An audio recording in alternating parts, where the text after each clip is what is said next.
একটা e commerce site তৈরি করার চেষ্টা করতেছি সবাই মিলে। তো এখন ই কমার্স সাইটের ফ্রন্ট এন্ড আমি শুধুমাত্র ফাহিমেরটা দেখছি, আর কেউ কিন্তু আমাকে দেখান নাই। আপনি যতই বলেন পার্স হ্যাঁ, দেখান তাহলে। মানে আপনি জিনিসটা পারতে হবে, এবং আমাকে মন চাইলে দেখাতে পারেন, না মন চাইলে না দেখাতে পারেন, সমস্যা নাই।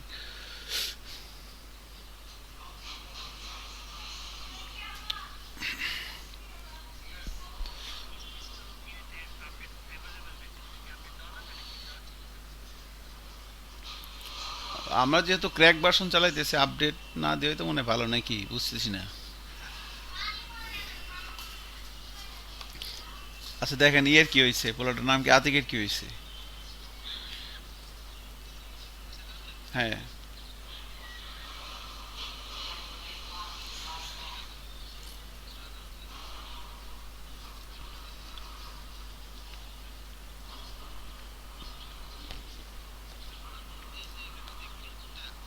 হুম।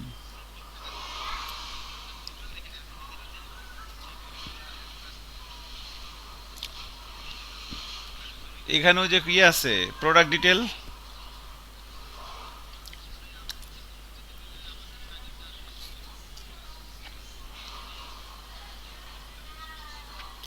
ওখানে ওই যে আপনার ইয়ে আছে দেখেন, ওখানে ওই যে jQuery প্লাগইন আছে, ওই প্লাগইনটা কল করে দিলে হবে, দেখেন কোনো টাকা ঝামেলা হয়েছে আর কি। ঠিক আছে।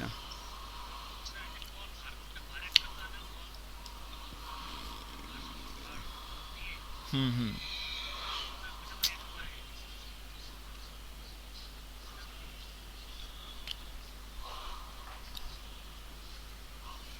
নিচে, একদম নিচে নিচে নিচে, জাভাস্ক্রিপ্টের কোডের ভিতরে যান।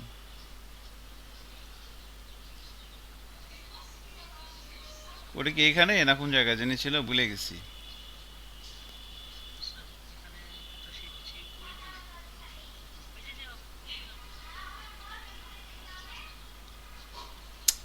আরে আস্তে আস্তে যান না।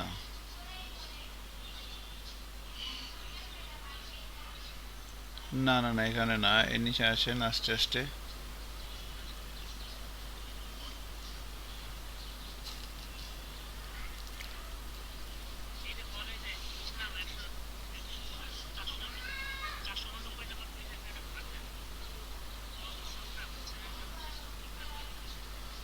ও যে হ্যাঁ, আর নিচে 489, 489। হ্যাঁ।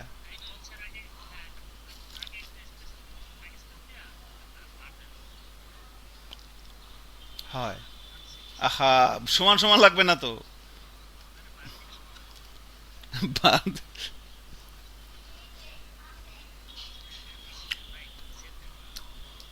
শেভ করতে হবে নাকি?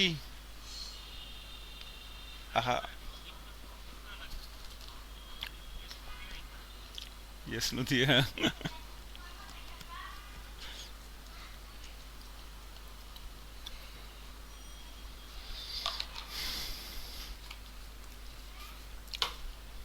আচ্ছা, আমি 2টা মিনিট। ওকে। তো আমরা আজকে থেকে পিএইচপি প্র্যাকটিস শুরু করব। আমাদের ফ্রন্ট এন্ডের যতটুকুন মোটামুটি একটু দরকার ছিল ততটুকুন করা হয়েছে, এখনো শেষ হয় নাই। বলতে গেলে 30% কাজের মতো হয়েছে, ভিউজেস আরো 70% বাকি আছে। তো সেগুলো আমরা আবার পরে করব, এখন আর না। আবার ভিউজেসে ব্যাক করব। আমাদের হচ্ছে এখন এর ভিতরে যে কন্টেন্টগুলো আছে সেই কন্টেন্টগুলো ডাইনামিক করার জন্য আমাদের যে ক্যাটাগরিগুলো দেখাবো, যে সাব ক্যাটাগরিগুলো দেখাবো, যে ব্র্যান্ড থাকবে প্রোডাক্টের, তাই না, এই জিনিসগুলো এখন তৈরি করতে হবে। তো তৈরি করার পর দেন আমরা আবার ভিউজেসে ব্যাক করব। আচ্ছা। তো এখন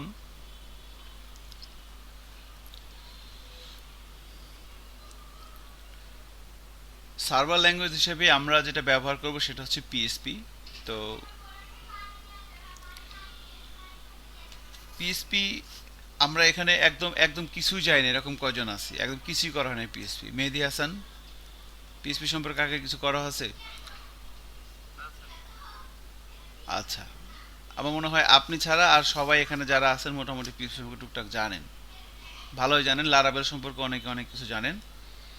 তো ঠিক আছে মেহেদি, সমস্যা নাই, আমরা সবাই মিলে ঝিলে কাজ করব। তো আপনি একটু বেশি পরিশ্রম করতে হবে মেহেদি হাসান, যদি ক্লাসের সাথে সাথে থাকতে চান আর কি, ঠিক আছে? কারণ হ্যাঁ, জি, একটু বেশি এফোর্ট দেওয়া লাগবে আপনার। সো ঠিক আছে, তাহলে আর আপনারাও যারা আছেন আপনারা একটু,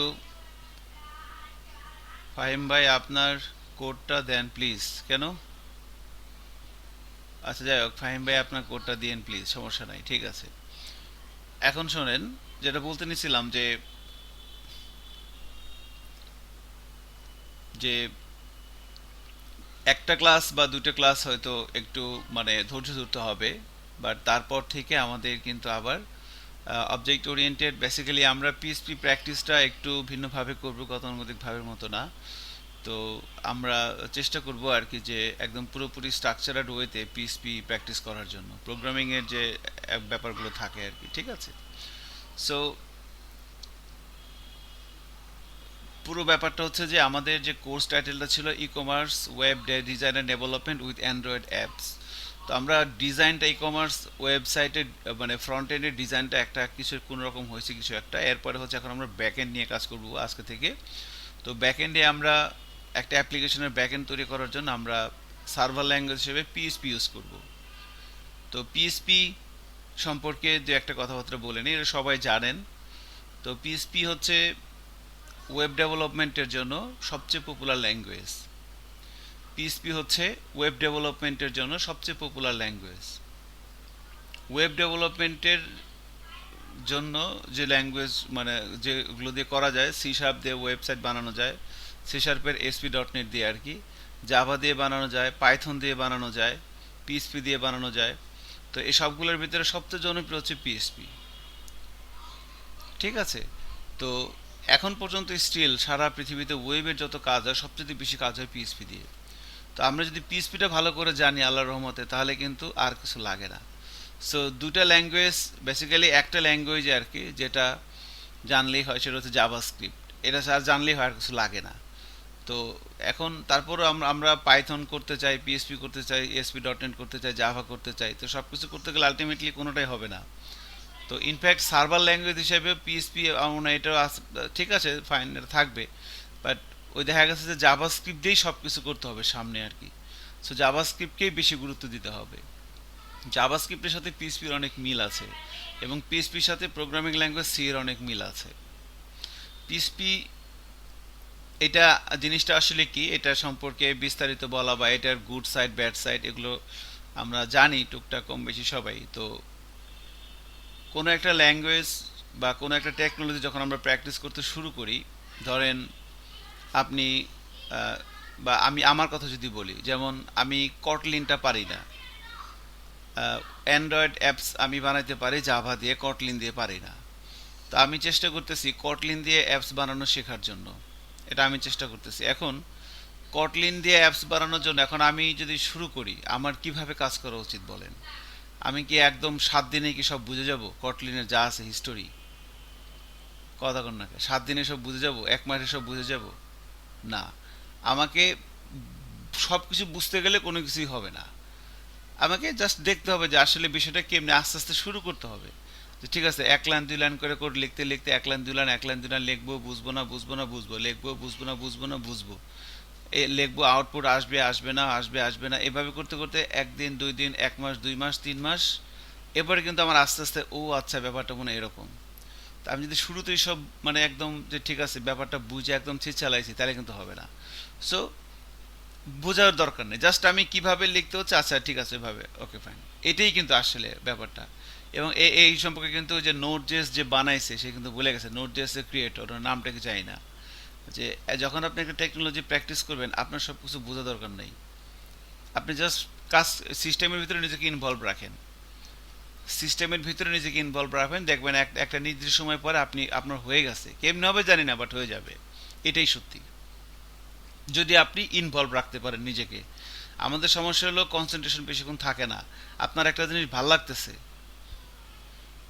আপনার একটা জিনিস ভাল লাগতেছে, সেই জিনিসটা আপনার বেশি দিন ভাল লাগে না, এটি হলো আমাদের সমস্যা। 1 মাস 2 মাস 3 মাস এবার আর ভাল লাগে না। সো ওখানে যদি আপনি ফিক্স থাকতে পারেন তাহলে দেখবেন যে আপনি এটা হয়ে গেছে, কেমন হবে যায় না, বাট এটা হয়ে যাবে, এটাই নিয়ম, এটাই হয়ে আসছে। সো এই কথাগুলো বলার উদ্দেশ্য ছিল এইটাই, যে আমরা পিএসপি প্র্যাকটিস শুরু করতে যাচ্ছি, একদম সব কিছু বুঝে ফাটে ফেলা দরকার নেই, আমাদের আস্তে আস্তে গেলে দেখবেন একসময় পর হয়ে যাবে। তো মেন ব্যাপার হচ্ছে যখন আমরা একটা ল্যাঙ্গুয়েজ প্র্যাকটিস শুরু করতে যাই, কিছু বেসিক কথাবার্তা, যে পিএসপি ল্যাঙ্গুয়েজটা অ্যাকচুয়ালি তৈরি করছেন কে, তো উনি হচ্ছেন একজন আমেরিকান সায়েন্টিস্ট রেসমাস লেড্রপ। এই ভদ্রলোক পিএসপি ল্যাঙ্গুয়েজটা তৈরি করছেন, আমরা জানি সবাই। তো লেড্রপ বেসিক্যালি উনি একজন C developer, programming C developer আর কি। তো সেখান থেকে উনি এই পিএসপির ব্যাপারটা নিয়ে আসছে। তো পিএসপি যখন প্রথম উনি ইনভেন্ট করে 1996 সালের দিকে, পিএসপি 2 আকারে আসে, তো তখন পিএসপিটার মানে কার্যকারিতা খুব কম ছিল এই ল্যাঙ্গুয়েজটার। এই পিএসপি ল্যাঙ্গুয়েজটা তৈরি করার মেন উদ্দেশ্য হচ্ছে যে ভার্সিটি থেকে যখন ফ্রেশ গ্র্যাজুয়েট বের হয়, তখন মানে 1995-96 থেকে ওয়েবটা অনেক মানে পপুলার হচ্ছে। তো তখন ওই ওয়েবের যখন ডকুমেন্টগুলো রাখা হতো, সেগুলোকে টুকটাক মডিফাই বা আপডেট করার জন্য একটা প্রোগ্রামিং ল্যাঙ্গুয়েজ হলে ভালো হতো। এইচটিএমএল দিয়ে তো প্রোগ্রামিং করা যায় না। তখন এই পিএসপির কনসেপ্টটা নিয়ে আসেন রাসমস লেডভ, যে ঠিক আছে আমরা ওয়েবে যে কন্টেন্টটা রাখবো সেটাকে টুকটাক প্রোগ্রামিং করার জন্য আমরা এই ব্যাপারটা ব্যবহার করব।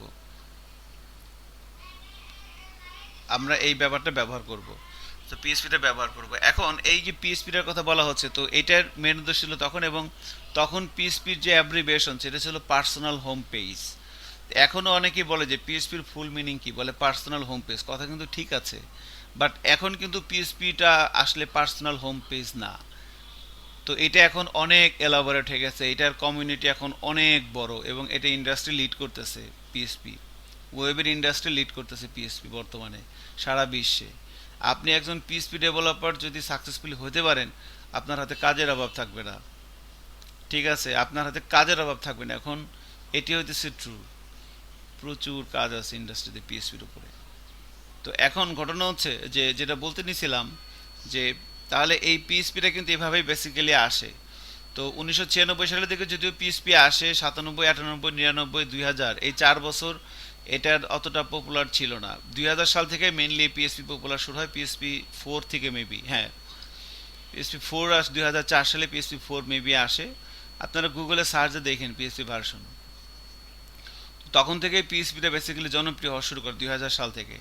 2000 থেকে 2004 সাল পর্যন্ত পিএসপির অনেক ডেভেলপ হয়, বাট 2004 সালে এসে পিএসপি একটা ধাক্কা খায়, বাট ধাক্কা খায় পিএসপিটা সামলে উঠতে পারে, এই জন্য এখন পর্যন্ত পিএসপিকে কেউ বিট করতে পারতেছে না।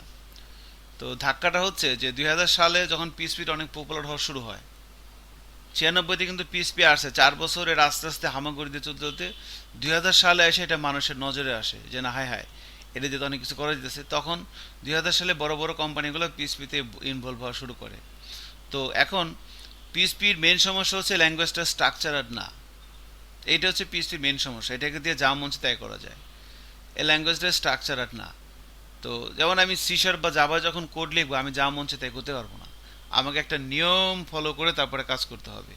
বাট আমি যখন পিএসপিতে কাজ করব, তখন আমি নিয়ম মেনেও কাজ করতে পারি, আবার নিয়ম না মেনেও কাজ করতে পারি, দুইভাবেই করতে পারি, এবং দুইভাবেই কাজ হবে, ভুল হবে না।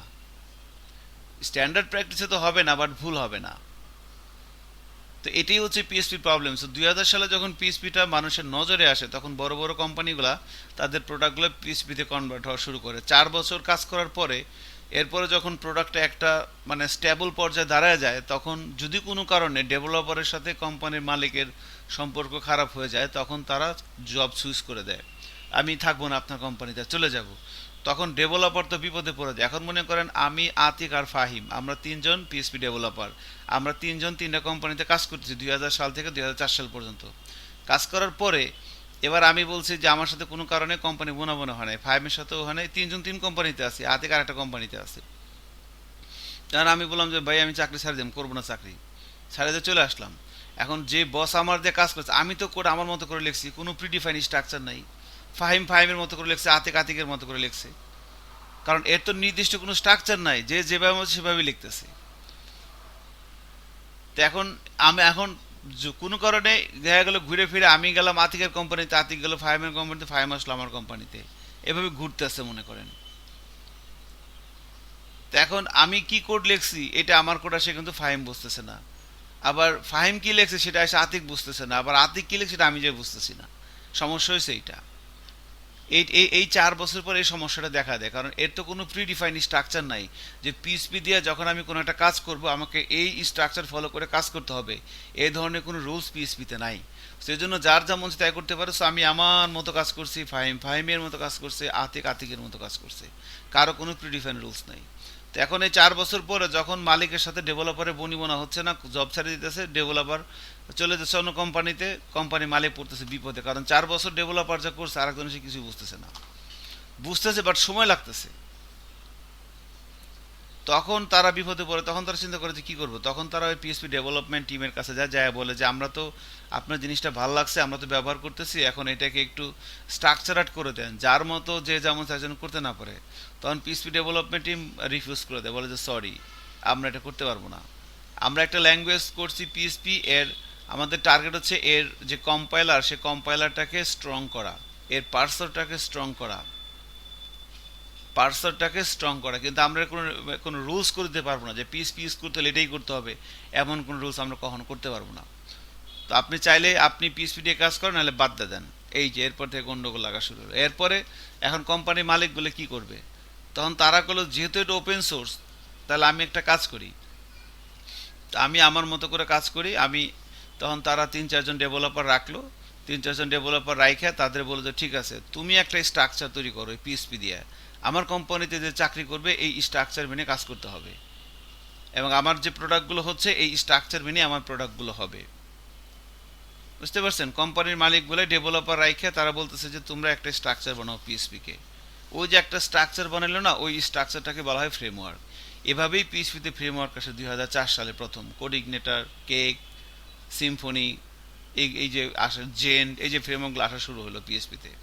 এভাবেই পিএসপিতে ফ্রেমওয়ার্ক, 2004 সাল আগে পিএসপিতে কোনো ফ্রেমওয়ার্ক ছিল না। তো কোনো ফ্রেমওয়ার্কের মালিক কিন্তু, যেমন আমরা যেটা প্র্যাকটিস করবো লারাবেল, এটার মালিককে টেইলর।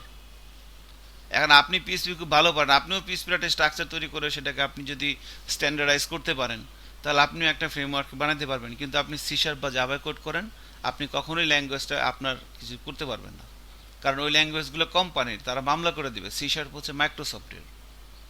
মাইক্রোসফট যে বিল গেটসের কোম্পানি, তাদের একটা প্রোডাক্ট হচ্ছে ASP.NET বা সি শার্প। জাভা কর্পোরেশন, ওই কোম্পানির মালিক আছে।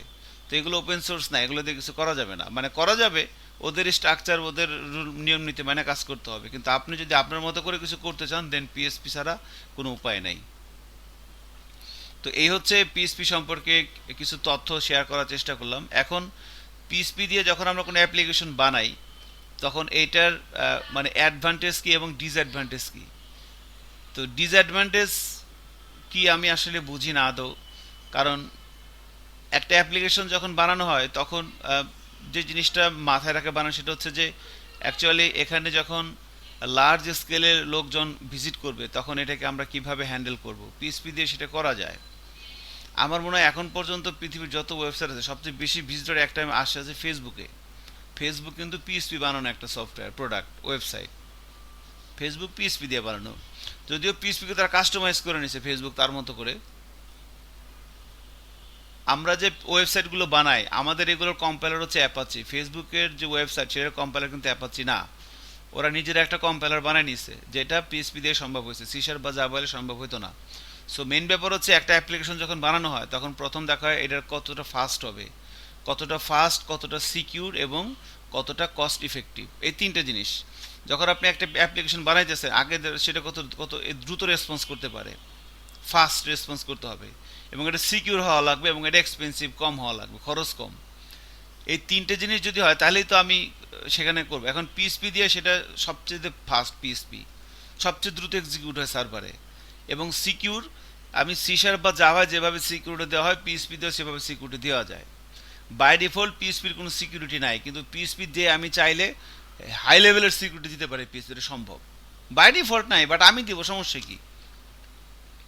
এটা একটা। আর একটা হলো এক্সপেন্সিভের কথাও যদি আসে, পিএসপি দিয়ে আপনি একটা ওয়েবসাইট বানাবেন, জাভা দিয়ে বানাতে গেলে খরচ হবে 1 লাখ, ASP.NET দিয়ে বানাতে গেলে খরচ হবে 1 লাখ, আর পিএসপি দিয়ে বানাতে গেলে খরচ হবে 50,000। এখন আপনি কোনটা দিয়ে বানাবেন বলেন? Very simple. তারপরে পিএসপি দিয়ে একটা ওয়েবসাইট যদি পিএসপি দিয়ে বানান, তার মেনটেনিং কস্টটা কম। মেনটেনিং কস্ট যদি ইয়ারলি পরে আপনার 1 লাখ টাকা, সেই হিসাব দিয়ে বানালে খরচ কম করে 5 লাখ টাকা। মেনটেনিং কস্টও কম, প্রোডাকশন কস্টও কম, সিকিউরিটিও ভালো এবং দ্রুত এক্সিকিউট হয়। That is PSP. এটাই পিএসপি, আর কিছু না। আর আপনার সাথে যদি কেউ আর্গুমেন্টে আসে, ভাই তুমি পাইথন করো না কেন, পাইথন করো। এখন আপনি যদি ওয়েব ডেভেলপার হন, তাহলে পাইথন শিখে আপনার কোনো লাভ নেই, বাদ দেন। আর যদি আপনি মনে করেন যে না আপনি রোবোটিক্স ইঞ্জিনিয়ারিং করবেন, তাহলে আপনি পাইথন শিখেন। আপনি যদি সফটওয়্যার ইঞ্জিনিয়ার হতে চান, আপনি তো ওয়েবসাইট ট্র্যাকে থাকেন, আপনি যদি এই ট্র্যাকে থাকেন, তাহলে আপনি পাইথন শিখে আপনার কোনো লাভ নেই। আবার যদি মনে করেন যে আপনি রোবোটিক্স ইঞ্জিনিয়ারিং করবেন, আপনি কনসোল বেস প্রোগ্রামিং করবেন, আপনি হার্ডওয়্যার নিয়ে প্রোগ্রামিং করবেন, তাহলে তখন আপনি পাইথন শিখতে পারেন। আপনি মোবাইল অ্যাপসের দিকে যাচ্ছেন, তখন আপনি জাভায় যান। আপনি বানাবেন ওয়েবসাইট, ওয়েব বেজ অ্যাপ্লিকেশন, তাইলে তো আপনার Java, SP dot not, Python, এগুলো আমার মনে হয় না খুব একটা দরকার আছে শেখার আর কি। ঠিক আছে, সো নাইস। জাস্ট আমি বলতে নিছিলাম, কারণ অ্যাজ এ পিএসপি ডেভেলপার আপনার যদি ডোমেইন কম থাকে, আপনি বিভিন্ন জায়গায় যায় হিউমিলেট হতে পারেন। লোকজন আপনাকে পাশাপাশি দুজন ডেভেলপার, একটা সি শার্প আর একটা পিএসপি, তো সি শার্প ডেভেলপার ভাব নেয় বেশি, পিএসপি ডেভেলপার ভাব কম নেয়। তো ওই জায়গাটায় আপনি মানে আপনি নিজেকে আন্ডার এস্টিমেট করেন না, আপনি নিজেকে আন্ডার এস্টিমেট করেন না, ঠিক আছে? ওকে, জাস্ট এ মিনিট।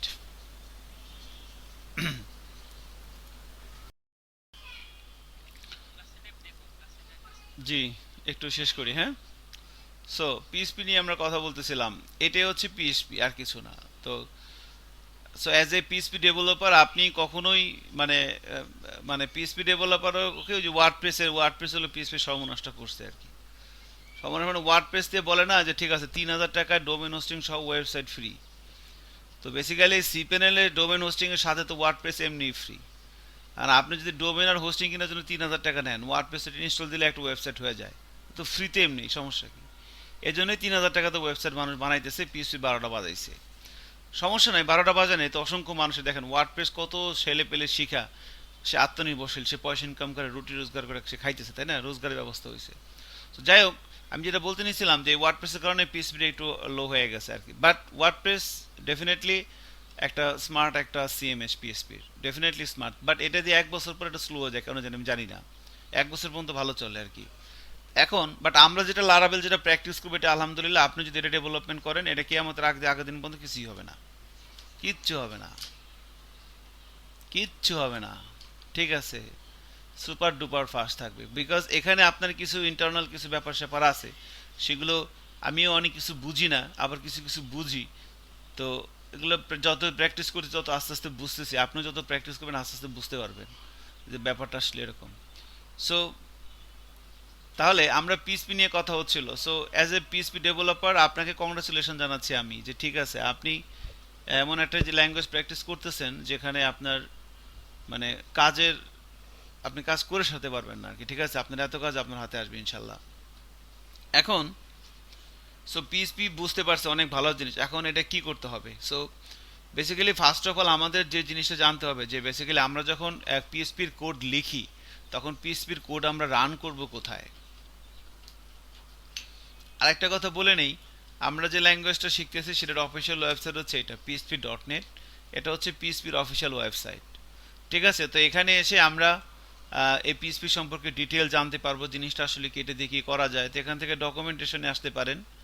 সাইটটা কেমন যেন লাগতেছে, তাই না? কেমন যেন অতটা ফেন্সি টাইপের না, but this is the best documentation পিএসপির।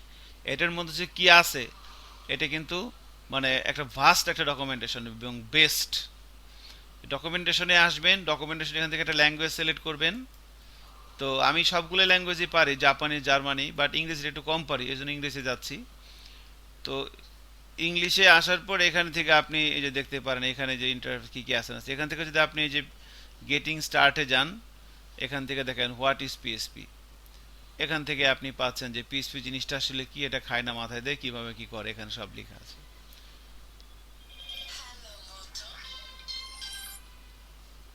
এক মিনিট, হ্যাঁ।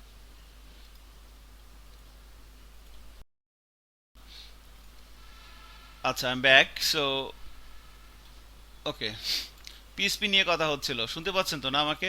Atik, hello, Fahim, Aziz. Okay, thank you, thank you.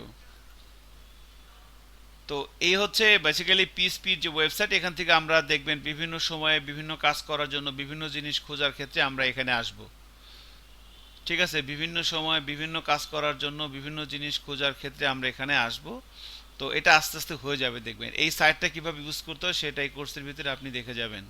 আচ্ছা, এখন বলতে নিছিলাম যে আমরা বুঝতে পারছি পিএসপি অনেক ভালো জিনিস, এখন এটাতে কাজ করব কিভাবে। তো পিএসপি ধরে কাজ করার জন্য প্রথমে পিএসপির কম্পাইলার লাগবে। তো এখানে আপনাদের একটা জিনিস হয়তো জানা আছে, আর একটা জিনিস জানা না থাকলে সমস্যা নেই, বলে দেওয়ার চেষ্টা করতে। সেটা হচ্ছে যে যত ল্যাঙ্গুয়েজ পৃথিবীতে আছে, যেগুলো মানে যে ল্যাঙ্গুয়েজ ধরে আমরা কোড লিখি এবং সেই কোডগুলো কম্পিউটার রিড করতে পারে, আমরা বেসিক্যালি কোড লিখি, সেই কোডগুলো কম্পিউটার রিড করে একটা আউটপুট তৈরি করে, দ্যাট ইজ কল্ড ল্যাঙ্গুয়েজ। এখন আমরা যখন কোনো ল্যাঙ্গুয়েজ দিয়ে কোনো কোড লিখি, সেই ল্যাঙ্গুয়েজটা দুইভাবে কম্পিউটার এক্সিকিউট করে। একটা হচ্ছে সরাসরি সেটাকে ইন্টারপ্রেট করে, কম্পিউটার সেটাকে সরাসরি ইন্টারপ্রেট করে, অনুবাদ করে। যেমন এইচটিএমএল, এইচটিএমএল এর ল্যাঙ্গুয়েজ যেটা সরাসরি ব্রাউজার ইন্টারপ্রেট করে, অনুবাদ করে সরাসরি। ঠিক আছে, আবার কিছু কিছু ল্যাঙ্গুয়েজ আছে যেগুলো ধরে যখন আমরা কোনো কোড লিখি, সেগুলো সরাসরি ইন্টারপ্রেট হয় না, অনুবাদ হয় না। সে কোডগুলো আগে মেশিন ল্যাঙ্গুয়েজে কনভার্ট হয়, দেন মেশিন ল্যাঙ্গুয়েজ অপারেটিং সিস্টেমের থ্রুতে সেটা একটা আউটপুট তৈরি করে। সো যখন আমরা কোনো একটা কোড লিখি, আমরা কোড লিখি ল্যাঙ্গুয়েজ দিয়ে। তো আমরা HTML, CSS, JavaScript, PHP, Python, Java, C sharp, এই সবগুলো হচ্ছে ল্যাঙ্গুয়েজ। এখন এই যে ল্যাঙ্গুয়েজের কথাগুলো বললাম, এই সব যত ল্যাঙ্গুয়েজ আছে পৃথিবীতে, সব ল্যাঙ্গুয়েজ দুইভাবে এক্সিকিউট হয়।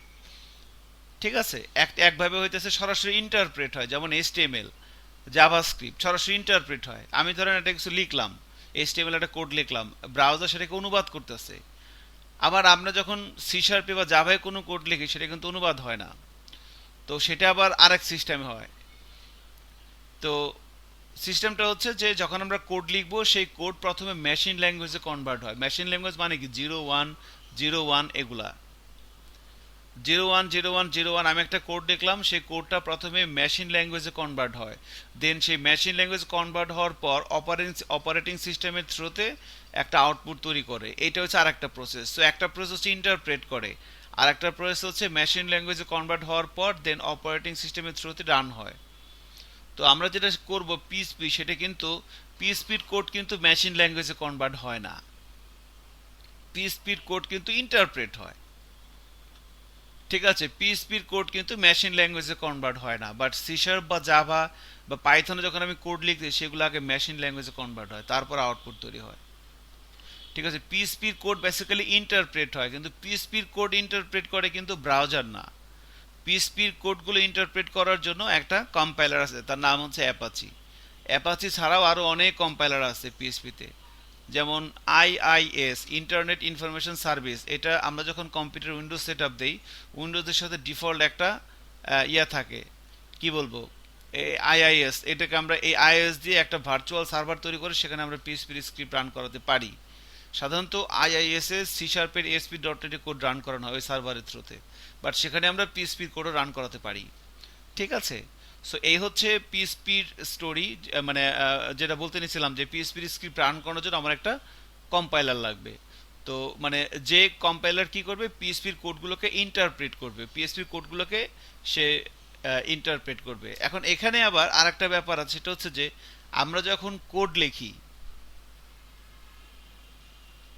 আমরা যখন কোড লিখি, সেই কোড সরাসরি ইন্টারপ্রেট হচ্ছে। আবার আমরা যখন কোড লিখি, সেই কোডটা ইন্টারপ্রেট হওয়ার আগে আমরা যে কোডগুলো লিখছি, সেই লেখাগুলো ঠিক আছে কিনা সেটা চেক করে তারপরে ইন্টারপ্রেট করে। যখন একটা কোড ইন্টারপ্রেট হয়, আপনি একটা কোড লিখলেন, সেই কোডটা এখন পিএসপিতে ইন্টারপ্রেট হইতেছে, ওকে ফাইন। সেটা যখন ইন্টারপ্রেট হচ্ছে, একটা ব্যাপার হলো কোনো সিনটেক্স চেক করে না, কোনো সিনটেক্স চেক হয় না, ডিরেক্ট ইন্টারপ্রেট হয়। আর একটা হইতেছে ইন্টারপ্রেট হওয়ার আগে সিনটেক্স চেক হয়, দেন ইন্টারপ্রেট হয়। তো যেমন এইচটিএমএল যখন আমরা কোড লিখতেছি, সেটা সরাসরি ইন্টারপ্রেট হচ্ছে, এবং ইন্টারপ্রেট হওয়ার আগে কোনো সিনটেক্স চেক হয় না। মানে এইচটিএমএল যখন আপনি কোড লেখেন, কোনো ভুল টুল আছে কিনা সেটা কেউ দেখে না। সেটা দেখার জন্য কোনো পার্সর নাই, এইচটিএমএল এ কোনো পার্সর নাই। বাট পিএসপি দিয়ে যখন আমরা কোড লিখবো, পিএসপির কোডও কিন্তু এইচটিএমএল এর মতো ইন্টারপ্রেট হয়, কিন্তু পিএসপির কোডগুলো ইন্টারপ্রেট হওয়ার আগে পিএসপিতে একজন পার্সর আছে, সেই পার্সর সিনট্যাক্সগুলো চেক করে। সিনট্যাক্সগুলো যদি কোনো ভুল থাকে তাহলে কিন্তু সেটা ইন্টারপ্রেট হয় না। তো এই জন্য অনেকেই বলে পিএসপি প্রোগ্রামিং ল্যাঙ্গুয়েজ না, আবার বলে পিএসপি প্রোগ্রামিং ল্যাঙ্গুয়েজ। আসলে দুটাই সত্যি। প্রোগ্রামিং ল্যাঙ্গুয়েজ না, কারণ কি? কারণ পিএসপির কোডগুলো ইন্টারপ্রেট হয়, সো প্রোগ্রামিং ল্যাঙ্গুয়েজ কিভাবে হইলো তাহলে? আবার প্রোগ্রামিং ল্যাঙ্গুয়েজ কারণ ওই যে পার্সর আছে, যখন কোনো একটা ল্যাঙ্গুয়েজের পার্সর থাকে, পার্সর মানে কি? সিনটেক্স চেক করে। যে ওই যে ডাক্তারের কাছে যখন আমরা যাই, ডাক্তারের চেয়ে ভিতরে তো ডাক্তার বসে, বাইরে টেবিল নিয়ে কে বসে? কথা কন না কে? একজন কম্পাউন্ডার থাকে না? হ্যাঁ, বাইরে টেবিলে একজন থাকে। সো ওই বাইরে টেবিলে যে থাকে সে আগে সবকিছু চেক করে সব ঠিকঠাক মতো আছে কিনা, এরপরে ভিতরে ঢুকতে দেয়। তো এই পার্সর হচ্ছে সেরকমই। সো সে আগে সবকিছু চেক চেক করে যে সব ঠিকঠাক আছে কিনা, এরপরে যান বসের কাছে যান, মানে পার্সরের কাছে যান। তো তাহলে এখন আমাদের টার্গেট হচ্ছে যে আমরা আমাদের কম্পিউটারে এই পিএসপির ডেভেলপমেন্টটা কিভাবে করবো, আর কি এনভায়রনমেন্টটা কিভাবে সেটা করবো পিএসপি ডেভেলপমেন্ট করার জন্য, পিএসপি দিয়ে কোড লেখার জন্য। তো বেসিক্যালি পিএসপির যে কম্পাইলার সবচেয়ে পপুলার হচ্ছে অ্যাপাচি। অ্যাপাচি সবচেয়ে পপুলার। তো আমরা অ্যাপাচি আলাদাভাবে ডাউনলোড করে কনফিগার করে নিয়ে কাজ করতে পারি, অ্যাপাচি। আর আরেকটা হচ্ছে যে না, আমরা জ্যাম্প নামের একটা সফটওয়্যার আছে, জ্যাম্প। এই জ্যাম্প সফটওয়্যারটা ডাউনলোড করে আমরা ইনস্টল করতে পারি। এই জ্যাম্প সফটওয়্যারটা ডাউনলোড করে ইনস্টল করার পর আমাদের কম্পিউটারে একটা ভার্চুয়াল ডিরেক্টরি তৈরি হয়। ভার্চুয়াল না, আমাদের কম্পিউটারে একটা ডিরেক্টরি তৈরি হয়। জ্যাম্প হচ্ছে একটা ডেস্কটপ বেস সফটওয়্যার। এই সফটওয়্যারটা ডাউনলোড করে ইনস্টল করলে আমাদের কম্পিউটারে একটা ডিরেক্টরি তৈরি হয়, সেখানে সেই ডিরেক্টরির থ্রুতে আমরা আমরা আমাদের পিসিটাকে একটা লোকাল সার্ভারে তৈরি করতে পারি, এবং সেই সার্ভারের ভিতরে পিএসপির স্ক্রিপ্ট রান হয়। ঠিক আছে? তো এবং সেই সার্ভারে অ্যাপাচি থাকে, মাইএসকিউএল, ফাইলজিলা, মার্কুরি, টমক্যাট, এরকম অনেকগুলো সার্ভার থাকে। তো এখন আমরা যেটা করব, আমাদের এই জ্যাম্প ডাউনলোড করার চেষ্টা করব।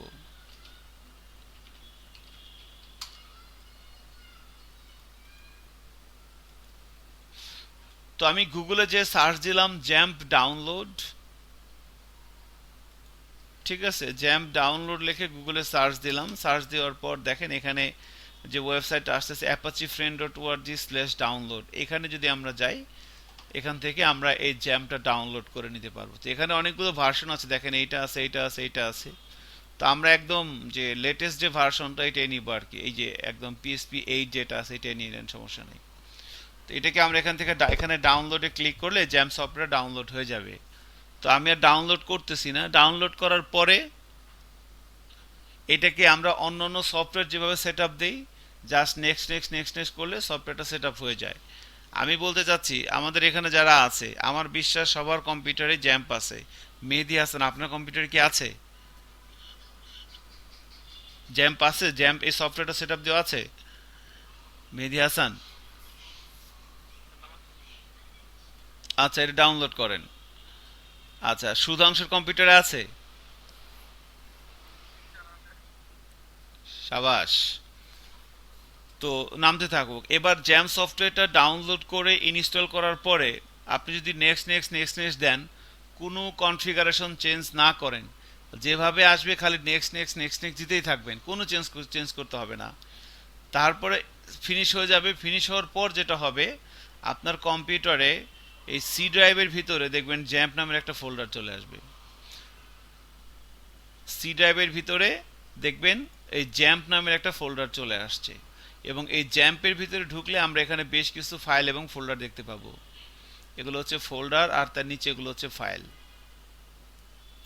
এই ফোল্ডার এবং এই ফাইলগুলো হচ্ছে, এইটাই হইতেছে সেই ডিরেক্টরি স্ট্রাকচার, এটাই হইতেছে সেই মানে এনভায়রনমেন্ট। ওই যে বলতে নিছিলাম না যে জ্যাম সফটওয়্যারটা সেট আপ দিলে আমাদের কম্পিউটারে একটা এনভায়রনমেন্ট তৈরি হয়, সেখান থেকে আমরা এই একটা সার্ভার রান করতে পারি, এবং সেই সার্ভারে পিএসপির স্ক্রিপ্টগুলো এক্সিকিউট হয়। তো জ্যাম্প ডাউনলোড করে ইনস্টল করার পরে আমাদের এরকম হচ্ছে, এরকম একটা ডিরেক্টরি আমরা পাবো। সি ড্রাইভের ভিতরে এই জ্যাম্প নামে একটা ফোল্ডার চলে আসবে এবং সেখানে এরকম একটা ব্যাপার হবে। এবার এখান থেকে আমাদের যেটা করতে হবে, এই জ্যাম্প কন্ট্রোল ডট ইএক্সি এই ফাইলটা আমরা ওপেন করব।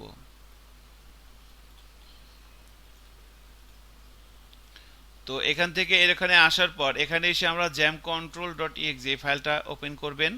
এই ফাইলটা ওপেন করলে এরকম একটা ব্যাপার আসবে।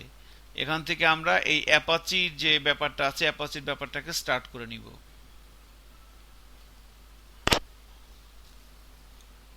অ্যাপাচি ব্যাপারটাকে স্টার্ট করে নিলাম। অ্যাপাচি ব্যাপারটা স্টার্ট করে নেওয়ার পর যখন এভাবে আসবে, এরপরে একটু খেয়াল করেন, তো আমি এখান থেকে জ্যাম কন্ট্রোল থেকে আমরা এই অ্যাপাচিটাকে স্টার্ট করে নেব। সো এই হচ্ছে পিএইচপির কম্পাইলার অ্যাপাচি। অ্যাপাচিটাকে আমরা স্টার্ট করে নিলাম, এবার এটাকে কেটে দিচ্ছি এখান থেকে। আচ্ছা, এখন এই অ্যাপাচিটা স্টার্ট করার পরে আমরা কি সুবিধা পাবো? তো বেসিক্যালি এই অ্যাপাচিটা স্টার্ট করার পরে এবার যদি আমরা ব্রাউজারে যাই, ব্রাউজারে যে যদি এখানে লিখি লোকাল হোস্ট লিখে ইন্টার দিলে এবার এরকম আসবে। তো জ্যাম সফটওয়্যারটা সেট আপ দেওয়ার পরে, জ্যাম সফটওয়্যারটা সেট আপ হওয়ার পরে আপনি জ্যাম কন্ট্রোল সি ড্রাইভের ভিতরে আসবেন। সি ড্রাইভের ভিতরে জ্যাম্পের ভিতরে এসে জ্যাম কন্ট্রোল ডট টিএক্সি এটা ওপেন করে এখান থেকে অ্যাপাচিটা রান করে দিব। অ্যাপাচিটা রান করে দেওয়ার পর এবার আমরা ব্রাউজারে যে লিখব local host. So local host লিখলে আমার সামনে এই ধরনের একটা আউটপুট চলে আসে।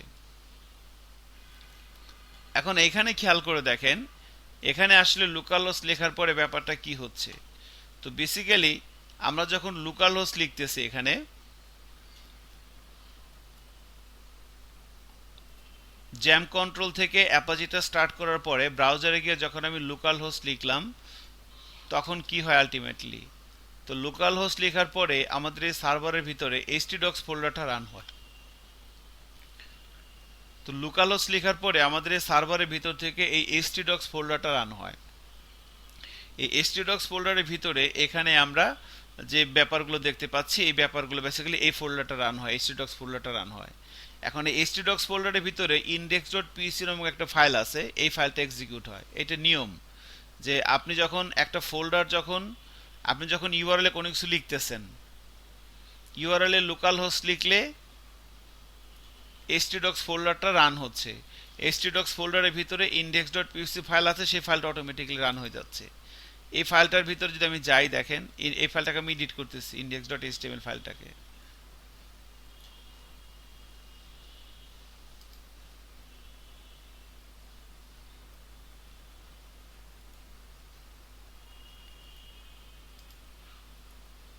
কি হলো এটা?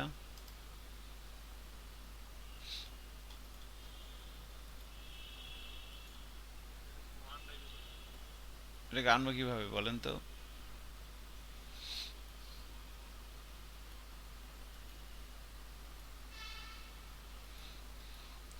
আল্লাহ, যাই হোক, সমস্যা নাই।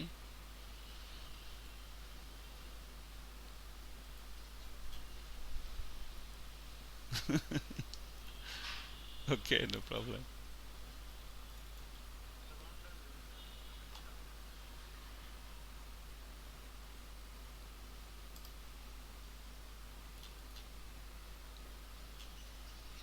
তো এই সি ড্রাইভের ভিতরে, জ্যাম্পের ভিতরে, htdocs এর ভিতরে এই index.php নামক একটা ফাইল থাকবে। ঠিক আছে? সো লোকাল হোস্ট লিখে হিট করলে এই ইন সরি এই index.php ফাইলটা রান হয়ে যায়। তো index.php ফাইলটা একটু খেয়াল করেন, এটাকে আমি নোটপ্যাড প্লাস প্লাস ওপেন করলাম, এখানে অনেক কিছু লেখা আছে। তো ফাইনালি এখান থেকে দেখেন যে হেডার লোকেশন দিয়ে এই ইউআরআই এর ভিতরে যে ড্যাশবোর্ড, এটাকে লোড করা হয়েছে, ড্যাশবোর্ড। সো এই ড্যাশবোর্ড মানে হইতেছে এই ড্যাশবোর্ড ফোল্ডারটা। এই তো আলটিমেটলি আমি যখন এখানে লোকাল হোস্ট লিখতেছি, লোকাল হোস্ট লেখার পর আমাদের এই htdocs ফোল্ডারটা রান হচ্ছে। htdocs ফোল্ডার থেকে index.php ফাইলটা ওপেন হয়ে যাচ্ছে অটোমেটিক্যালি, এখান থেকে ড্যাশবোর্ডে পাঠিয়ে দিচ্ছে। ড্যাশবোর্ডের ভিতরে দেখেন এখানে index.html ফাইল আছে। আলটিমেটলি এই ফাইলটা রান হচ্ছে। দেখেন আমি যদি এখানে সব কাট করে সেভ দেই, এবার যদি এখানে যাই, লোকাল হোস্ট লিখে এন্টার দেই, দেখেন এখন একটা ব্ল্যাঙ্ক পেজ আসতেছে। ব্ল্যাঙ্ক পেজ আসে নাই, কারণ কি? একটা সেভ দিই না, এই সেভ তো দিয়েছি।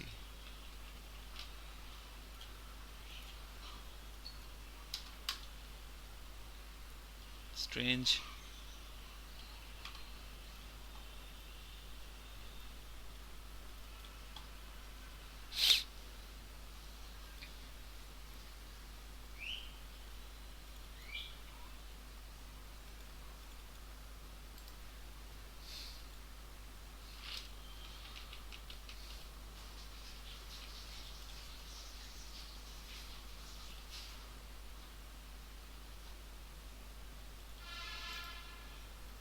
এটা সম্ভবত ওখান থেকে নিচ্ছে, ওয়ান ড্রাইভ থেকে নিচ্ছে আর কি, ঠিক আছে।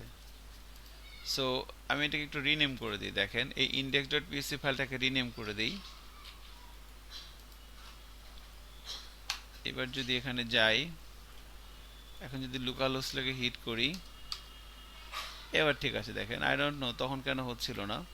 দেখেন আমি এই ইন্ডেক্স ফাইলটাকে রিনেম করে দিলাম। এই ইন্ডেক্স ফাইলটাকে রিনেম করে দেওয়ার পর এবার যখন লোকাল হোস্ট লেগে হিট করলাম, এখন দেখেন এরকম আসছে। এখান থেকে যখন আমি ইন্ডেক্স ডট পিএসপি হিট করতে তখন এরকম আসতেছে। তো এখানে এই ইন্ডেক্স ফাইলটাকে রিনেম করে দিতে হয় আর কি, রিনেম করে দিলে এটা ভালো হয়। সো ইন্ডেক্স ফাইলটাকে আমি রিনেম করে দিব। রিনেম করে দেওয়ার যদি না দেই, এবার দেখেন লোকাল হোস্ট থেকে সরাসরি ড্যাশবোর্ড পেয়ে যাচ্ছে। সো ড্যাশবোর্ডে যে এখান থেকে এই যে ইন্ডেক্স ডট এইচটিএমএল এটা এক্সিকিউট হচ্ছে, বাট এইটার কোডগুলোকে আমি যখন সরে নিচ্ছি, বাট সেইটাকে তারপরে পেয়ে যাচ্ছে কেন এটাই বুঝতে পারতেছি না। এখানে একটা ব্ল্যাঙ্ক পেজ আসার কথা, আই ডোন্ট নো কেন আসতেছে না। সো ইফ আই ডু, এখানে জাস্ট সিম্পলি একটা h1 ট্যাগ দিই,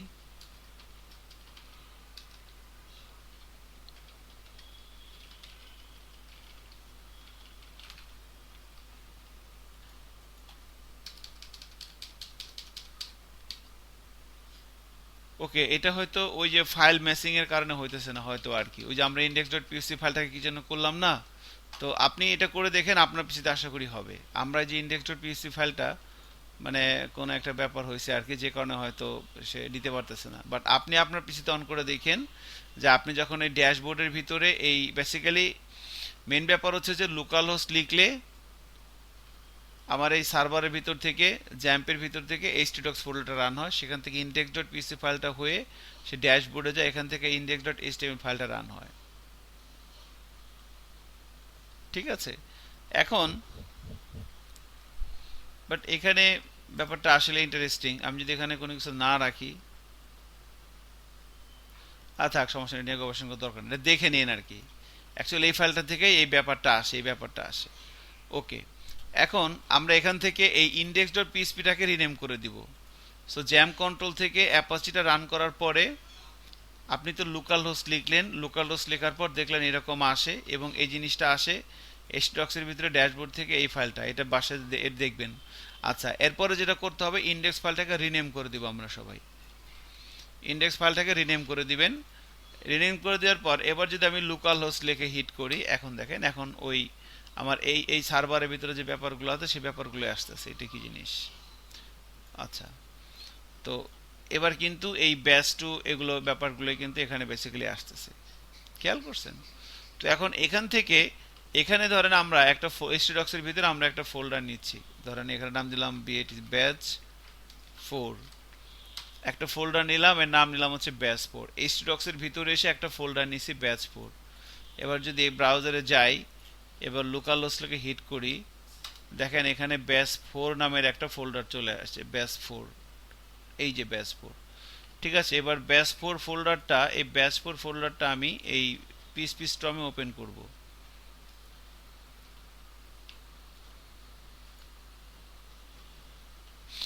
ওপেনে যাচ্ছি, তো আমাদেরটা হচ্ছে সি ড্রাইভের ভিতরে, জ্যাম্পের ভিতরে, এইচটিডক্সের ভিতরে এই যে ব্যাচ 4, ঠিক আছে। সে ব্যাচ 4টাকে আমি এভাবে ওপেন করে নিলাম। এবার এই ব্যাচ 4 এর ভিতরে এসে আমি একটা ডিরেক্টরি নিচ্ছি, এখানে নাম দিলাম হচ্ছে ডে 1।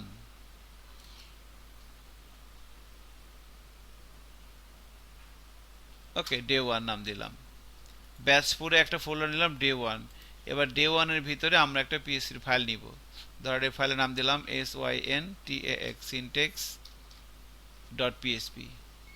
তো এই হচ্ছে আমাদের পিএসপির কোড লেখার জন্য এবার আমরা একটা ফাইল তৈরি করে ফেললাম syntax.php। এবার এই হচ্ছে সেই ফাইলটা, এই ফাইলের মধ্যে আমরা পিএসপির কোড লিখব। ঠিক আছে, সো আমরা জাস্ট এইভাবে ডিরেক্টরি স্ট্রাকচারটা তৈরি করে নিলাম। আমাদের আগামীকাল যে কোডগুলো আমরা করব সেগুলো আবার ব্যাস 4 এর ভিতরে সেখানে একটা ডিরেক্টরি তৈরি করে নিব day2 নামে, এবং তার ভিতরে আমরা আগামীকাল এর জন্য আমরা এইভাবে ডিরেক্টরিটা সাজিয়ে নিলাম, আর কিছুই না।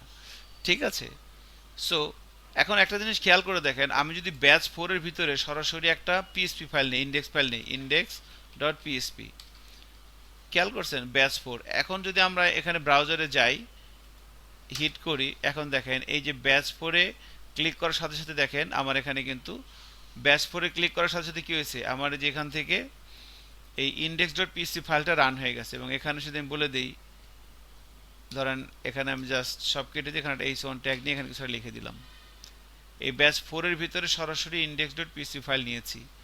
এবার ব্রাউজারে যে ব্যাচ 4 হিট করলে দেখেন হাবি জাবি চলে আসছে। সো এখান থেকে কিন্তু একটা জিনিস আমরা বিশ্বাস করতে পারি, সেটা হচ্ছে এই ব্যাচ 4 ফোল্ডারটা হিট করার সাথে সাথে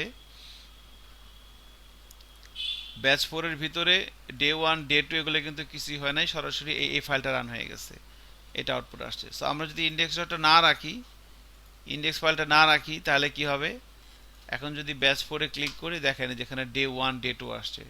সো আমরা আজকে day1 এ কাজ করব। সো আমি day1 এ হিট করলাম, এরকম একটা ব্যাপার আসছে, এখানে syntax.php নামক ফাইলটা আসছে, এখানে ক্লিক করলাম, এই যে ফাইলটা ওপেন হয়ে গেছে।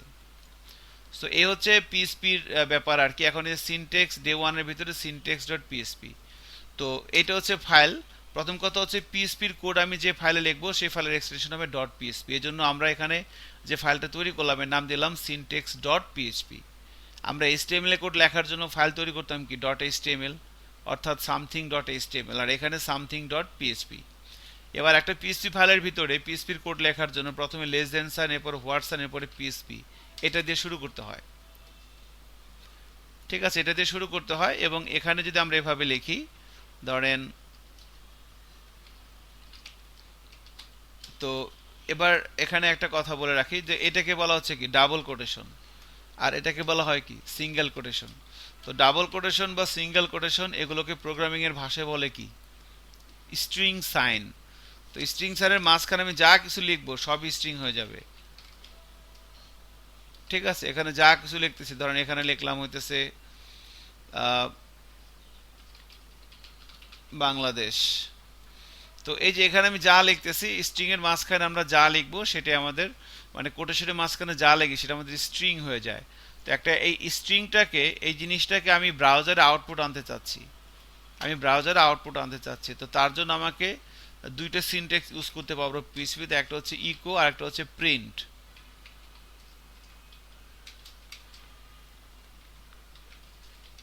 ঠিক আছে, তো ইকোর পরে যদি আমরা এভাবে লিখে দেই তাহলে এটা আউটপুট আসবে, এবং একটা সেমিকোলন দিতে হবে পরে। তো যখন আমরা পিএইচপিতে আছি, কোনো জিনিস আউটপুটে নিয়ে আসার জন্য লিখতে পারি ইকো, এরপরে একটা কিছু লিখতে হবে এবং এখানটা সেমিকোলন দিতে হবে, এবং সেম ভাবে প্রিন্ট লিখেও আমরা আউটপুট নিয়ে আসতে পারি, প্রিন্ট অথবা ইকো। এবার যদি ব্রাউজারে যাই এবং রিলোড দিই, দেখেন এখানে হ্যালো ওয়ার্ল্ড, এবার বাংলাদেশ চলে আসছে। So this hello world from echo, এবার যদি কমেন্ট করে রাখি এটা, এবার দেখেন বাংলাদেশ আসতেছে শুধুমাত্র। সো যখন আমরা পিএইচপিতে আছি, ব্রাউজারে কোনো কিছু থ্রো করার জন্য, আউটপুট দেখানোর জন্য আমরা ইউজ করতে পারি ইকো অথবা প্রিন্ট, এই দুইটা সিনট্যাক্স ব্যবহার করতে পারি। এবং একটা লাইন শেষ হওয়ার পর এখানে সেমিকোলন দিতে হবে, এটা হচ্ছে পিএইচপির নিয়ম।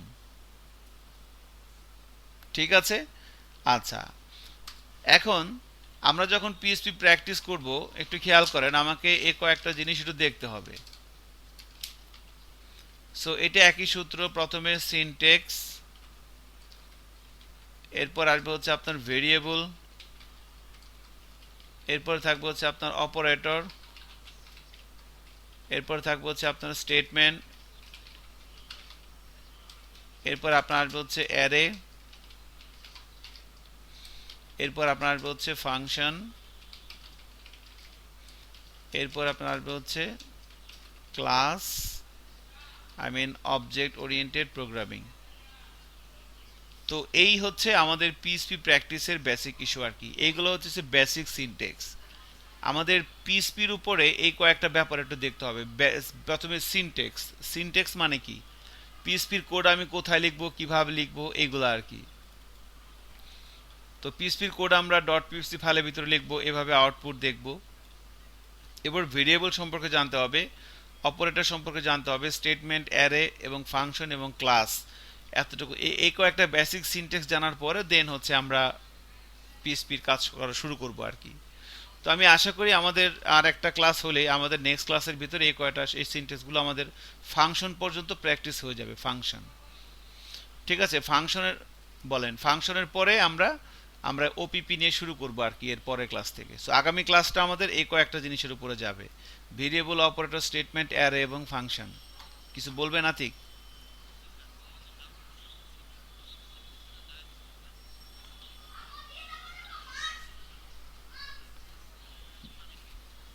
স্ট্রিং হচ্ছে বেসিক্যালি একটা ডেটা টাইপ।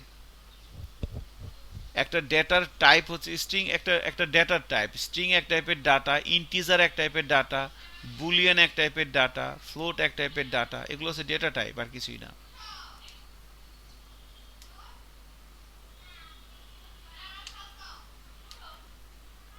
ঠিক আছে, আচ্ছা। তো এখন দেখেন, তাহলে পিএইচপির বেসিক সিনটেক্স আমরা জানতে, প্রথমে সিনটেক্স নিয়ে কাজ করতেছে, এখন খেয়াল করেন।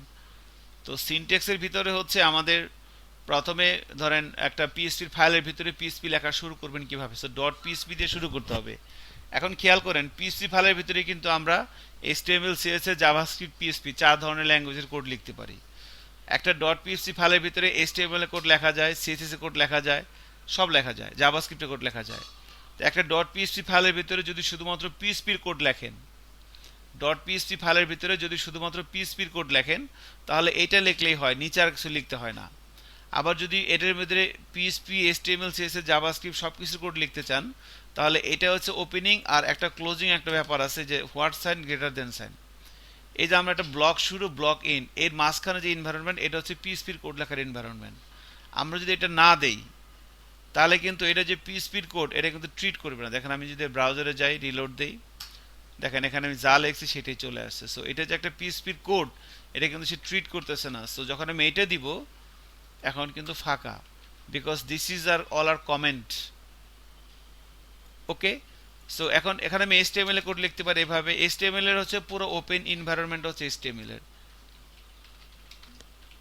হ্যালো ফ্রম এইচটিএমএল, এই যে এটা চলে আসছে এইচটিএমএল কোড। সিএসএস কোড লিখতে পারেন এভাবে, স্টাইল ট্যাগের ভিতরে dot h1, background colour black, ফন্টের কালার করে দিলাম হচ্ছে হোয়াইট, ব্ল্যাক, ফন্টের কালার বলে দিলাম হচ্ছে হোয়াইট। ঠিক আছে, তো সিএসএস দেখেন পাইতেছে। এরপর যদি জাভাস্ক্রিপ্ট দিতে চাই, জাভাস্ক্রিপ্টে পাবে। হ্যাঁ, তো এবার যদি বলি যে এর একটা আইডি দেই,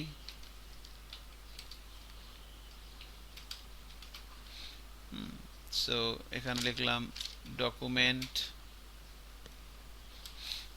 dot get element by ID h1 dot style dot background colour.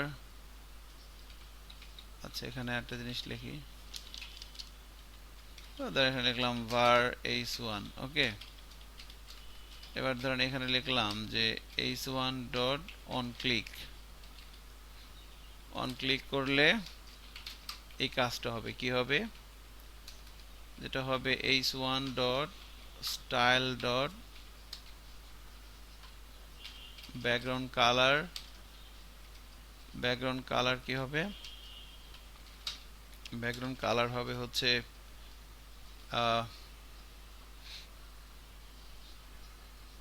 Red, আর ফন্টের কালার হবে হচ্ছে ধরেন হোয়াইট, বা বলে দিলাম যে yellow. So background colour red, ফন্টের কালার, এখানে ক্লিক করলে জাভাস্ক্রিপ্টের বিহেভিয়ারটা দেখেন। এবার যদি রিলোড দেই, এখানে ক্লিক করলে ব্যাকগ্রাউন্ড কালার হয়ে যাচ্ছে, ফন্টের কালারটা রেড হয়ে যাচ্ছে। সো এই হচ্ছে আমার পিএসপি ফাইলের ভিতরে আমরা HTML CSS জাভাস্ক্রিপ্ট যেভাবে আমাদের সেভাবে কাজ করতে পারি। এখন এই HTML এর ভিতরেও কিন্তু এই মানে পিএসপি ব্লগের ভিতরেও কিন্তু আমরা HTML কোড লিখতে পারি এই পিএসপি ব্লগের ভিতরে। তো পিএসপি ব্লগের ভিতরে যদি আমরা এভাবে লিখতে চাই, ধরেন এখানে একটা HTML কোড লিখব, এরকম লিখব h1 \h1,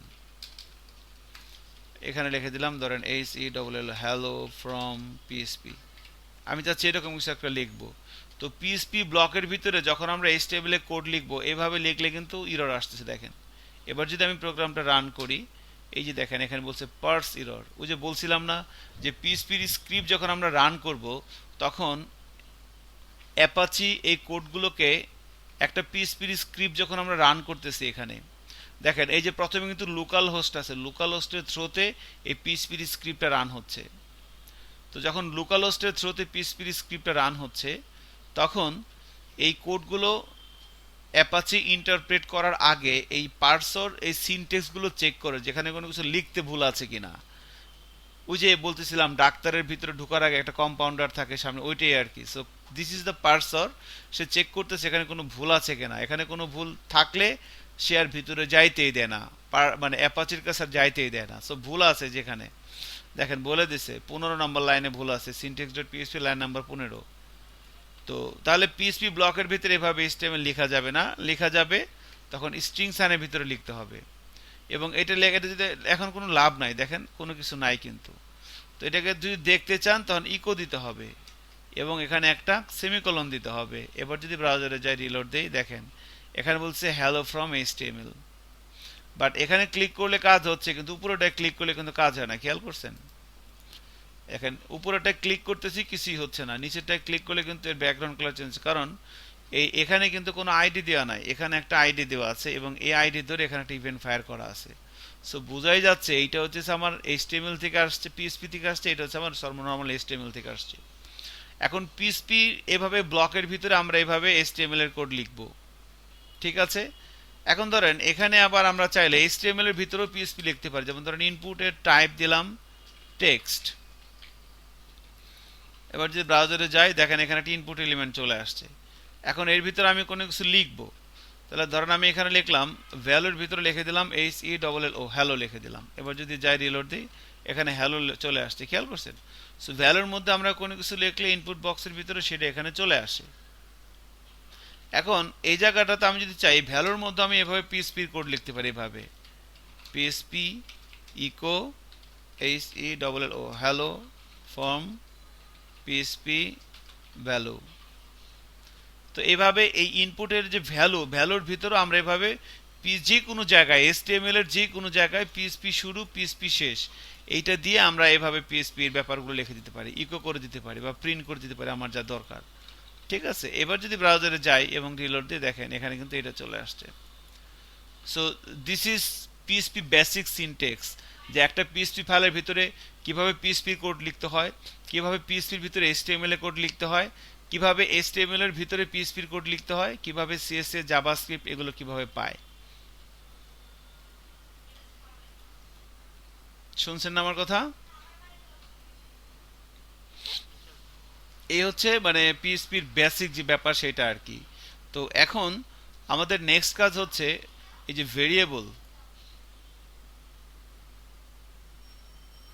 ভেরিয়েবল জিনিসটা আসলে কি সেটা আমরা একটু প্র্যাকটিস করব এখন।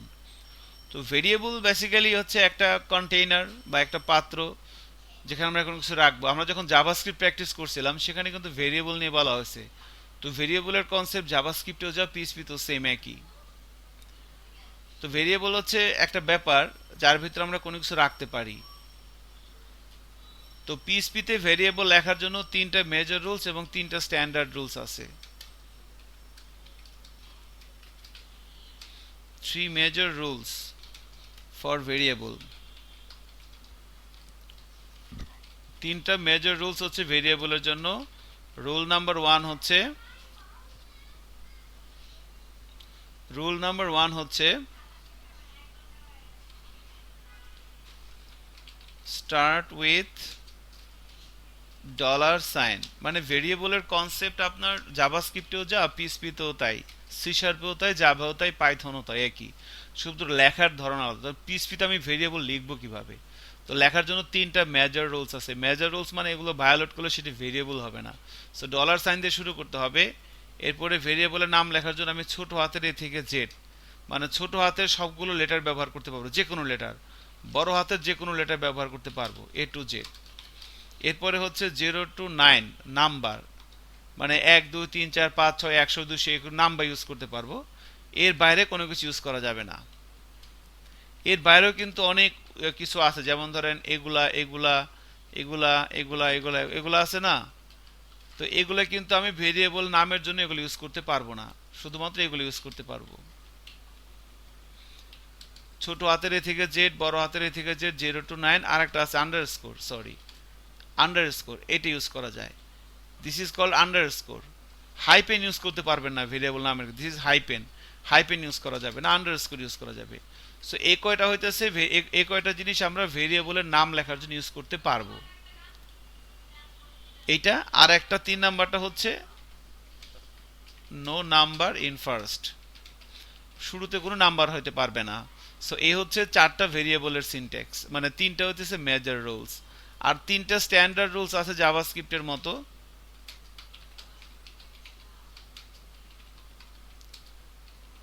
জাভাস্ক্রিপ্টের মতো ওই কি ছিল,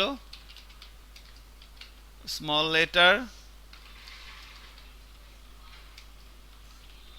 মিনিংফুল,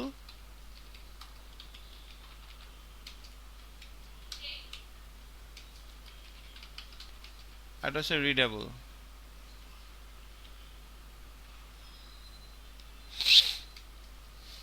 ঠিক আছে, এই 3টা হচ্ছে standard rules, small letter, meaningful এবং রিডেবল। তো এই হচ্ছে ভেরিয়েবলের জানার বিষয়, আর কিছুই না। তো এখন ভেরিয়েবল আর আরেকটা ব্যাপার আছে data type, variable and data type. Data টাইপটা আমরা দেখবো আর কি এখানে, ডেটা টাইপ। ওকে, সো তাহলে ভেরিয়েবলের 3টা মেজর রুলস এবং 3টা স্ট্যান্ডার্ড রুলস। সো তাহলে অ্যাকর্ডিং টু দিস, এই ব্যাপারগুলো অনুযায়ী ভেরিয়েবলের নাম লিখবো। তো কিভাবে লিখবো? তাহলে যদি বলি ডলার সাইন দিয়ে শুরু করতে হবে, এটা ছাড়া তো ভেরিয়েবল হবে না। ডলার সাইন দিয়ে শুরু করতে হবে, লিখলাম ডলার সাইন। এরপরে ছোট হাতের এ থেকে জেড, বড় হাতের এ থেকে জেড, 0 to 9 আন্ডারস্কোর, এগুলো ইউজ করতে পারবো। তাহলে আমি যদি বলি ডলার সাইন নেম, এটা একটা ভেরিয়েবল, কোনো সমস্যা নাই। আবার যদি বলি ডলার সাইন বড় হাতের NAME, এটাও একটা ভেরিয়েবল। ঠিক আছে, যদি বলি যে ডলার সাইন NAME ছোট বড় মিক্স, এটাও একটা ভেরিয়েবল। যদি বলি ডলার সাইন নেম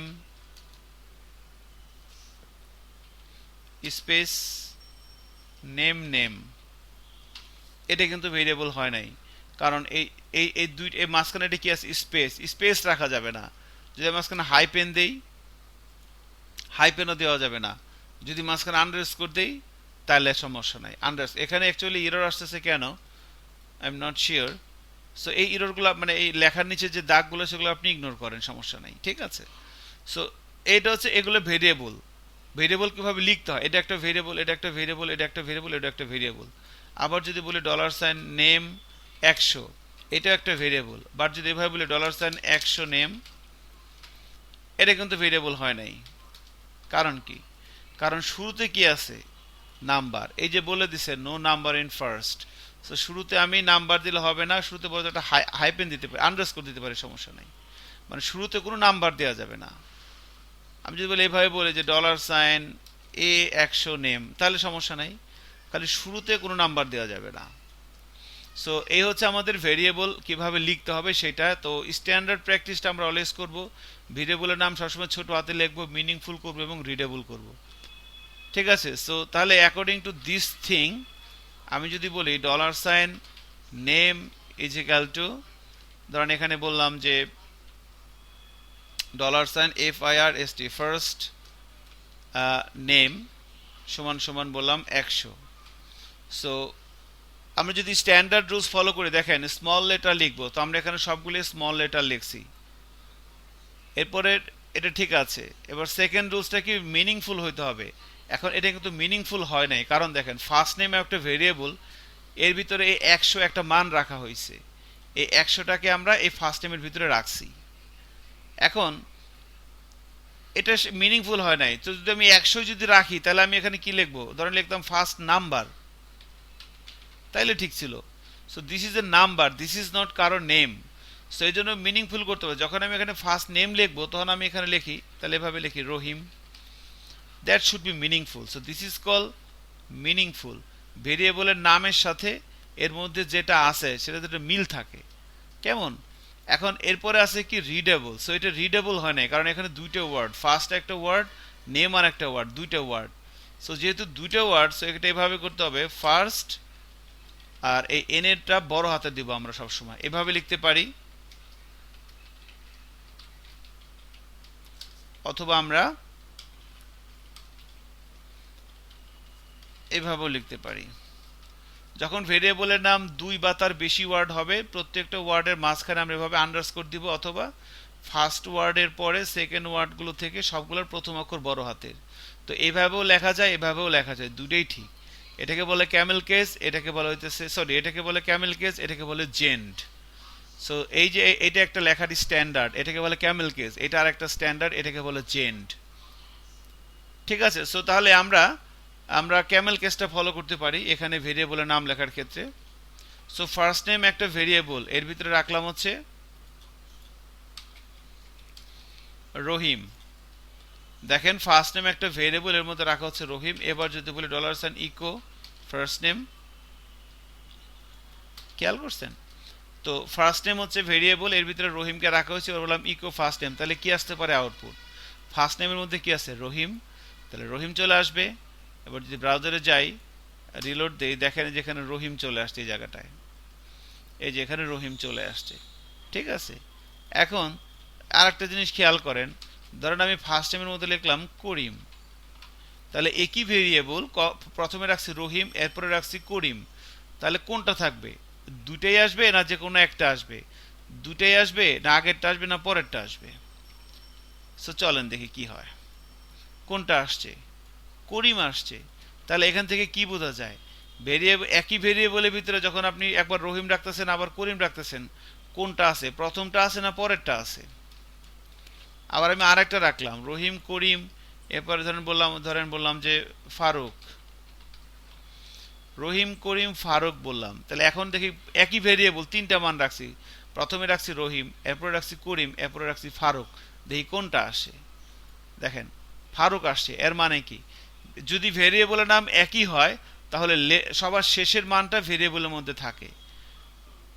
এখান থেকে আমরা জানি যে ভেরিয়েবলের মান অলওয়েজ পরিবর্তনশীল। এই যে ফার্স্ট নেম একটা ভেরিয়েবল, এর মধ্যে রাখলাম রহিম, আবার যখন ফার্স্ট নেমের মধ্যে করিম রাখছি তখন কি হয়েছে? আগেরটা এটা দিয়ে রিপ্লেস হয়ে গেছে। আবার ফার্স্ট নেমের মধ্যে রাখলাম ফারুক, তার মানে এই করিমটা ফারুক দিয়ে রিপ্লেস হয়ে গেছে। ঠিক আছে? এখন ধরেন ফার্স্ট নেম একটা ভেরিয়েবল ফারুক, এবার আর একটা ভেরিয়েবল নিচ্ছি লাস্ট নেম, এখানে রাখলাম ধরেন ফারুক খান। ঠিক আছে? এখন আমি দুইটা ভেরিয়েবল একসাথে আউটপুট দেখব। তাহলে ফার্স্ট নেম লিখলাম, এরপরে লিখলাম last name, first name last name দুইটা একসাথে লিখে দিলাম।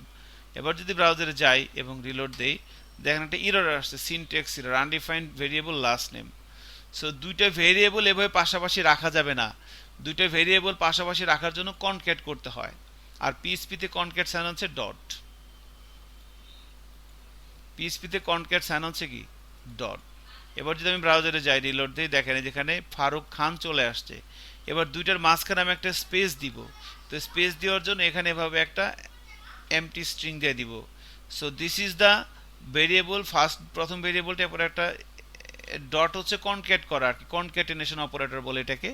সো এটা একটা স্ট্রিং, এটা একটা ভেরিয়েবল। সো একটা স্ট্রিং এর সাথে একটা ভেরিয়েবল পাশাপাশি লেখার জন্য ডট দিয়ে কনক্যাট করতে হয় এভাবে। এখন যদি রিলোড দেই, এই দেখেন মাঝখানে একটা স্পেস চলে আসছে, দিস ইজ দ্য স্পেস। ঠিক আছে? সো এই হচ্ছে আলটিমেটলি ব্যাপার। সো আমি আগে পরে মাঝখানে যে কোনো জায়গায় স্ট্রিং লাগাতে পারি। যদি আমি এখানে ধরেন এভাবে আরেকটি স্ট্রিং দিয়ে দিলাম, এখানে ধরেন বলে দিলাম FULL, ফুল নেম ইজ, ঠিক আছে এভাবে বলে দিলাম। তাহলে দেখুন এখানে যে full name is Faruk Khan চলে আসছে, এবং এখানে আবার এখানেও দিতে পারি ফারুক খান, ধরেন বলে দিলাম হৃদয়।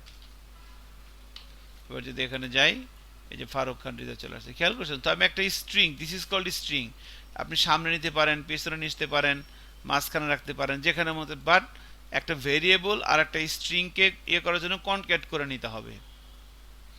ভেরিয়েবলের মান অলওয়েজ পরিবর্তনশীল এবং এটাকে কনক্যাট করে নিতে হয়।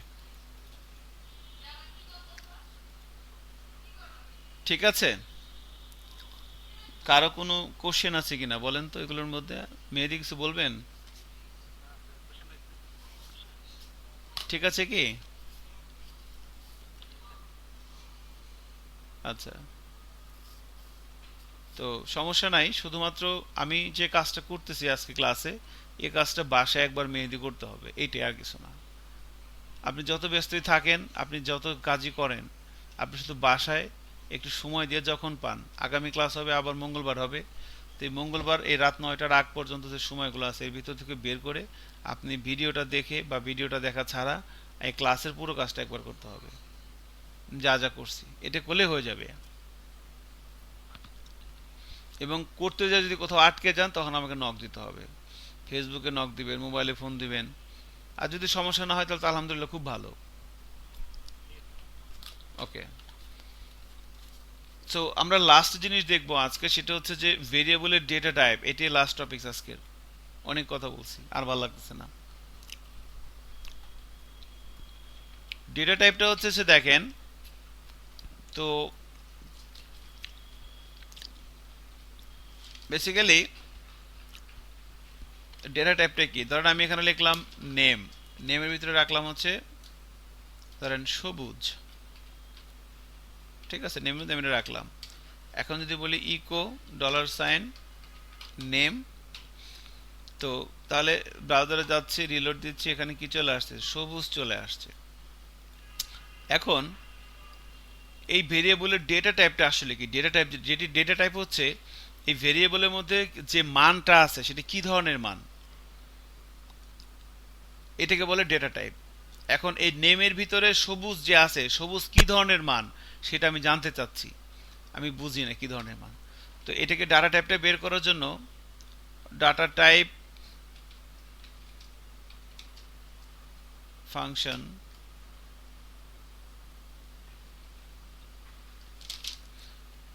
সো এটার ফাংশনটার নামটা ভুলে গেলাম, গেট টাইপ, গেট টাইপ, জি গেট টাইপ, হ্যাঁ।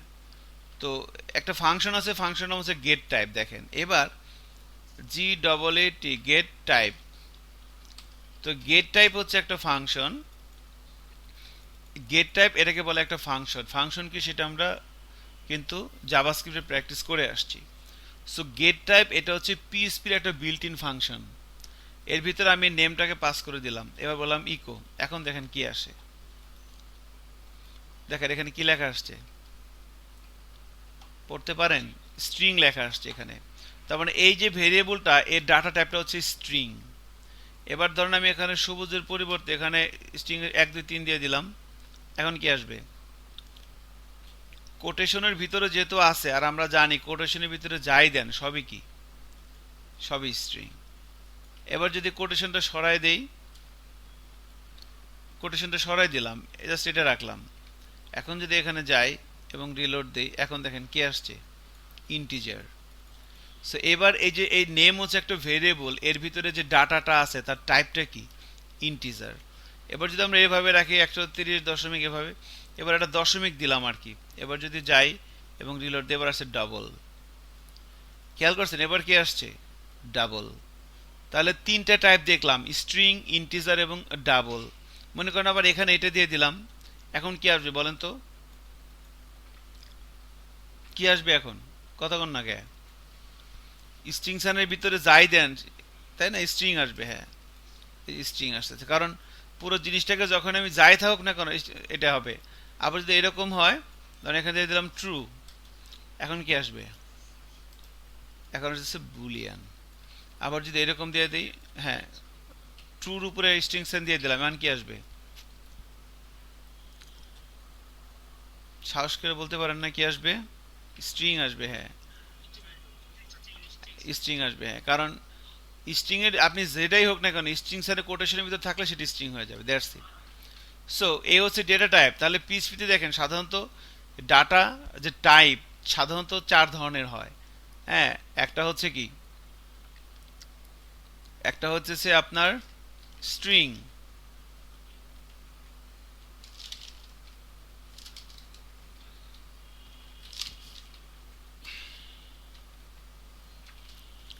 ডাটা টাইপ হচ্ছে স্ট্রিং, এরপরে হচ্ছে ইন্টিজার, এরপরে হচ্ছে ডাবল, একটা হচ্ছে বুলিয়ান। সো সাধারণত পিএসপিতে এই সাধারণত আর কি বলতেছি বারবার, এই চারটে হচ্ছে data type: string, integer, double এবং বুলিয়ান। এর বাইরেও আরও আছে, অ্যারে টাইপ হতে পারে, অবজেক্ট হতে পারে, সেগুলো পরের বিষয়। বাট সাধারণত আমাদের এই চার টাইপেরই ডাটা আমরা সাধারণত নিয়ে কাজ করবো: স্ট্রিং টাইপের ডাটা, ইন্টিজার টাইপের ডাটা, ডবল টাইপের ডাটা এবং বুলিয়ান টাইপের ডাটা। সো এই হচ্ছে মোটামুটি আমাদের আজকের প্র্যাকটিসের বিষয়গুলো ছিল। আমরা নেক্সট ক্লাসে অপারেটর নিয়ে একটু কাজ করব, তারপরে স্টেটমেন্ট, তারপরে অ্যারে, তারপরে ফাংশন, এতটুকুন শেষ। এই তিনটা জিনিস আমরা লাস্ট ক্লাসে কভার আপ করব, এবং এরপরে হচ্ছে আমরা তারপরে ক্লাস থেকে আমরা অবজেক্ট ওরিয়েন্টেড প্রোগ্রামিং শুরু করব। তো আমরা এখনো পিএইচপির বেসিক সিনট্যাক্স আগে দেখতেছি, কিভাবে লিখতে হয়, আগডুম বাগডুম, এগুলো আর কি। সো এগুলো আপনারা একটু প্র্যাকটিস করবেন। আমরা এখন আসল কাজ শুরু করে নেই। আসল কাজ শুরু হবে আমাদের বৃহস্পতিবার থেকে আর কি।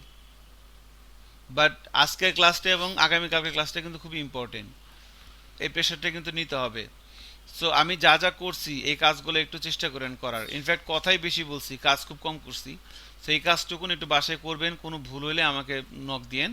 আর নেক্সট ক্লাসে আমরা এই বাকি বিষয়গুলো দেখব, ঠিক আছে? ওকে, তাহলে ভালো থাকেন, আজকে এতটুকুনি। হ্যাঁ, ওকে, আল্লাহ হাফিজ। হ্যাঁ, জি, ওয়ালাইকুম আসসালাম। হ্যাঁ।